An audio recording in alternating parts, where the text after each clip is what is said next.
Hello everyone, welcome back to my YouTube channel. I'm here with another very useful and informative video. In this video, I will show you how you can disappear the imported camera message. So if you are getting the message unable to verify this iPhone has a genuine Apple camera, in this video I will show you how you can disappear this type of message. So now let's get started. So first of all, here let me tell you that why this message appears.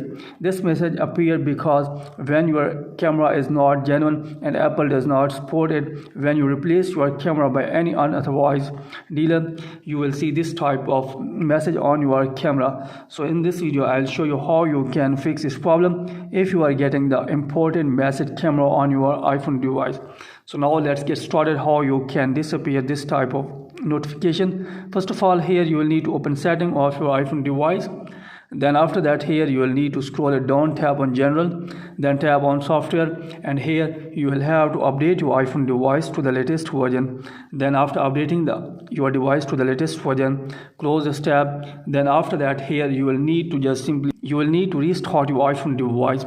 So in order to restart your iPhone device, you will have to press the volume up button, then volume down, and then after that, here you will have to press the power button until the Apple logo appears. So now let's get started how you can do that. First of all, here you will have to press the volume up, then volume down. Then after that, here you will have to press the power button until the Apple logo appears on the screen. So here you will have to press until the Apple logo appears. Now you will have to release your thumb and now let your iPhone device to the restart. You will have to wait for that.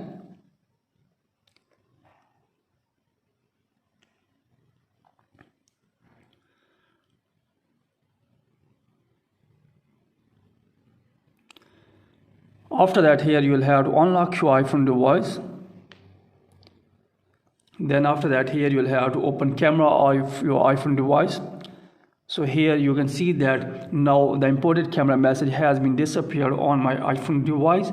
So this is the way through which you can fix the imported camera message on your iPhone device. So that's it from this video. Hopefully you will like this video. If you like this video, then please subscribe my channel and also press the bell icon so that you can get my all upcoming videos. Thank you very much for watching this video.